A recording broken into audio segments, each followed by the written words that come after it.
महिला आरक्षण को लेकर बहुत बज़ क्रिएट हो चुका है और महिला आरक्षण को लेकर तमाम तरह की बातें कही जा रही हैं। विपक्षी अपनी बात कर रहे हैं, यहाँ पर बीजेपी क्या कह रही है वो हम यहाँ पर दिखा रहे हैं। लेकिन पीछे अगर वो रिपोर्ट रेडी हो तो मुझे दीजिए, जिस तरह से यहाँ पर महिला आरक्षण को लेकर तमाम तरह की बातें सामने आई हैं, अब महिलाओं के लिए 9 बड़ी योजनाएं क्या इस सरकार में चल रही हो। देखिए, पहली, बेटी बचाओ बेटी पढ़ाओ, ये योजना इस सरकार के लिए में चल रही है। सुकन्या समृद्धि योजना जो महिलाओं के लिए इस सरकार में चल रही है। प्रधानमंत्री उज्ज्वला योजना जो खासकर महिलाओं पर जिसका फोकस है। महिला सम्मान बचत योजना इस सरकार में चल रही है। स्वच्छ भारत मिशन शौचालय योजना ये बहुत यहां पर अहम है महिलाओं के लिए। सुरक्षित मातृत्व आश्वासन सुमन योजना, इसके अलावा 3 योजनाएं और हैं, जल्दी से मैं आपको योजनाएं बता देता हूं। फ्री सिलाई मशीन योजना महिलाओं के लिए, ये बड़ी योजना यहां पर इस सरकार में चल रही है। प्रधानमंत्री समर्थ योजना चल रही है और प्रधानमंत्री जनधन योजना भी इस सरकार में चल रही है। शहजाद, तो ये योजनाएं तो सरकार चला रही है, ठीक है, विपक्ष का अपना इसको लेकर रिजर्वेशन होगा। मुझे तो कुछ और पूछना है आपसे। विपक्षी ये कह रहे हैं दरअसल आप ये महिला आरक्षण बिल लाकर जो बड़े नेता हैं इनके, उनका जो चुनावी गणित है, जो चुनावी समीकरण है, वो बिल्कुल आप खराब करना चाहते हैं और इसलिए आप ये बिल लेकर आ रहे हैं। देखिए गौरव जी, वैसे 3 लोग हैं इंडिया अलायंस के और मैं अकेला हूं, तो मुझे पर्याप्त समय दे दीजिए या कम से कम हस्तक्षेप ना हो, ये आप सुनिश्चित कीजिए। मैं अपनी बात प्रारंभ करता हूं। देखिए, पहले तो अभी मेरे मित्र राजकुमार भाटी ने कहा कि हम इंडिया अलायंस में झगड़ा लगाना चाहते हैं। मान्यवर, हर रोज़ आम आदमी पार्टी के नेता और कांग्रेस के नेताओं के बीच में पंजाब से लेकर दिल्ली में क्या हो रहा है। अभी तृणमूल कांग्रेस ने लेफ्ट को बंगाल में हराया है, समाजवादी पार्टी ने उत्तराखंड में बाईपोल लड़ा है और कांग्रेस ने लेफ्ट को केरल के बाईपोल में हराया है। तो मान्यवर, हम कहाँ झगड़ा लगा रहे हैं, आप एक कहाँ हैं। 13 की 13 सीट लड़ने का प्लान बना दिया है कांग्रेस पार्टी ने पंजाब में, तो ये हम नहीं कर रहे। परंतु हाँ, राजकुमार भाटी जी, क्योंकि आप एक ईमानदार व्यक्ति, मैं आपसे कहना चाहता हूँ, पवन खेड़ा और जयराम रमेश दोनों का अधिकृत बयान और अधिकृत ट्वीट अभी TV9 दर्शा दे। उन्होंने कहा कि हमने राज्यसभा में एक बिल पारित किया है, उसी बिल को आगे बढ़ाते हुए पारित कर दो। अब राजकुमार भाटी जी ने क्या कहा कि जो ये बिल की पैरवी करेगा वो एंटी ओबीसी कहलाएगा, क्योंकि उसमें ओबीसी महिलाओं का कोई अधिकार नहीं है। तो बताइए, कांग्रेस पार्टी एंटी ओबीसी है क्या? और वो कांग्रेस पार्टी तो वो पार्टी है जिसने मंडल कमीशन की रिपोर्ट को कितने वर्षों तक लागू नहीं किया। वीपी सिंह की सरकार को हमने समर्थन दिया था, तब जाकर वो लागू हुई। परंतु उसमें नहीं जाना चाहता हूँ। मैं सिर्फ आपसे पूछना चाहता हूँ कि जो मौजूदा स्वरूप का बिल जो राज्यसभा में पारित कांग्रेस ने किया है, जिसपे हमने समर्थन दिया, उन्होंने मांगा, हमने समर्थन दिया सैद्धांतिक रूप से, पर क्या उस बिल को आप एंटी ओबीसी घोषित करते हैं? और अगर करते हैं तो बताइए कि ऐसी एंटी ओबीसी पार्टी के साथ आप क्यों बैठे? दूसरी बात, अभी रोहन जी ने कहा हत्या लोकतंत्र की। मान्यवर, हत्या लोकतंत्र की इस 75 वर्ष में एक ही बार हुई है, जब इमरजेंसी लागू हुआ और इसी संसद में इमरजेंसी को खत्म करते हुए लोकतंत्र बहाल हुआ। और आखिरी बात, देखिए, आम आदमी पार्टी ने भी एक वक्तव्य रखा है। मैं आम आदमी पार्टी से पूछना चाहता हूं, आप बता दीजिए, आप इस मौजूदा बिल जो राज्यसभा में पारित है उसके साथ है या आप समाजवादी पार्टी के वर्जन के साथ है? आप एक स्टैंड बता दीजिए। इंडी गठबंधन का ना नेता, ना लोगो, ना कंसेंसस, केवल कंसेंसस हिंदू की समाप्ति पर, केवल कंसेंसस सनातन की समाप्ति पर। इसीलिए एक स्वर में भी नहीं बोलते इतने महत्वपूर्ण विधेयक पर, इतने महत्वपूर्ण विषय। ठीक, रोहन गुप्ता, सजाद, वैसे अब आप तो तीनों की सुननी भी पड़ेगी, मैं आऊंगा आपके पास, लेकिन तीनों का एक वर्जन लेके। रोहन गुप्ता, आज जब लोकसभा में आपके नेता बोल रहे थे अधीर रंजन चौधरी, तो उन्होंने एक बात कही और वो बात बहुत ज्यादा अटेंशन सीकर है। उन्होंने कहा कि हफ्ते में एक दिन विपक्ष के लिए बुक कर दिया जाए, विपक्ष के लिए तय कर दिया जाए, जिस दिन केवल विपक्ष बोले। मतलब इतनी बुरी हालत हो गई इस देश में विपक्ष की, जिसको एक दिन मांगना पड़ रहा है अपने लिए।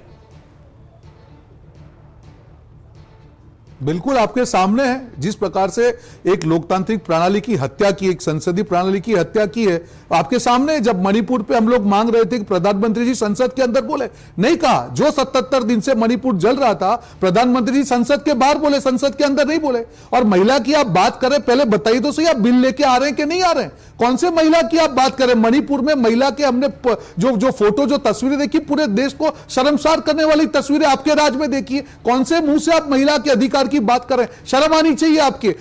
कथुआ देखा आपने, उन्नाव देखा, ऐसी हजारों घटनाएं इनके शासन में महिला उत्पीड़न की हुई है, जिसका एक भी जवाब नहीं है। महिला के against crime against women is highest now. Nirbhaya का जो फंड यूज करना चाहिए, आज तक निर्भया का फंड ये लोग यूज नहीं कर पाए। इनको शर्म आनी चाहिए सब बात करते हुए। और गौरव जी, इनकी विडंबना देखिए, पहले INDIA बोल रहे थे, अब इंडी बोल रहे हैं। अरे भैया, आप कुछ भी बोलते रहिए, एनडीए की एक बड़ी पार्टी आज चल चुकी है। एआईडीएमके ने कह दिया कि अब हमारा गठबंधन नहीं है, हम भाजपा को सहन नहीं कर सकते हैं। तो भाई साहब ये तो शुरुआत है, जो गिने चुने 5-7 बचे सारे निकल जाएंगे और आपके जो ऐतिहासिक निर्णय जो जिस प्रकार से आ रहे हैं, कोई आपके साथ में खड़ा नहीं रह सकता है, क्योंकि भाजपा मतलब भस्मासुर, जो भाजपा के साथ खड़ा हुआ उसको भाजपा ने खत्म कर दिया है। एनडीए के मूल जो 4 पार्टी थी जो एनडीए के अंदर थी, कौन कौन सी थी? शिवसेना थी, अकाली दल थी, आज एनसीपी थी। कहां पे वो जो पुरानी पार्टियां जो उनकी थी, कहां है वो पार्टियां? सारी पार्टी खत्म हो गई। तो उनको शर्म आनी चाहिए ये सब बात करते हुए। भाजपा के लिए उनके साथी दल हो या विपक्ष हो, को एग्जिस्टेंस, सह अस्तित्व बोलते हैं उसको, भाजपा कभी भी किसके साथ से संवाद नहीं कर सकती है। और इसीलिए देश के इतिहास में पहली बार हम देख रहे हैं कि संसद के बारे में भी आपको सरप्राइज शब्द के साथ में हम सब वेट कर रहे हैं, ये सरकार क्या लेके आएगी, कहां पे लेके चलेगी। अरे नहीं चाहिए सरप्राइज, आप डिस्कशन कीजिए, जो देश को ठोकने की जगह पे डिस्कशन करके मैं ये सवाल लेकर जाऊंगा अभी शहजाद के पास। लेकिन राजकुमार भाटी, पिछली बार जब इस संसद में ये वही महिला आरक्षण विधेयक आया था तो लोकसभा में किसने विरोध किया था? वही शरद यादव थे, वही मुलायम सिंह यादव थे, वही लालू प्रसाद यादव थे, वही बीएसपी थी जो विरोध कर रही थी। और शरद यादव जी ने क्या कहा था कि अगर यह बिल आ गया तो संसद में वो बड़ी बिंदी वाली औरतें कब्जा कर लेंगी। यानी आप औरतों में भी विभेद कर रहे हैं। इनफैक्ट मैं आपको मुलायम सिंह यादव जी का बयान सुनाता हूं। मुलायम सिंह यादव जी ने भी क्या कहा था? बड़े घर की लड़कियां और महिलाओं को फायदा मिलेगा, हमारी गांव की गरीब महिलाओं को नहीं। आकर्षक नहीं होती, बस इतना कहूंगा, ज्यादा नहीं। क्या कहना चाहते थे मुलायम सिंह यादव जी? लुक्स की वजह से महिलाओं के साथ यहां पर वो होगा? ये महिला आरक्षण के आप इसी तरह हितैषी हैं? अगर हम जो हमारा स्टैंड था उस स्टैंड पर 100% आज भी कायम है, एक एक शब्द पे कायम है। अगर कोई इस बात को न समझने की एक्टिंग कर रहे हैं कि आप इस बयान पे अभी भी कायम है कि जब पुरुषों में भेद हो सकता, आप अपने नेता के इस बयान पर अभी भी कायम है? 100% एक एक शब्द पर। कैसे हो गए? लेकिन आप मुझे बोलने दें, केवल में विभेद कर रहे हैं। गौरव जी, आप भूल जाते हैं कि आप एंकर हैं। आपका सवाल हो गया, मुझे बोलने दें। अगर मेरी बात काटनी है तो बीजेपी के नहीं, बोलिए आप, बोलिए। आपको तो लेकिन आप महिलाओं में विभेद कर रहे हैं, मेरा सवाल आप जरूर जवाब जरूर दीजिएगा, बोलिए। मैं आपके सवाल का ही जवाब दे रहा हूं, लेकिन जिस तरह आप शहजाद पूनावाला को बोलने दे रहे हैं, मुझे भी बोलने दें। बोलिए।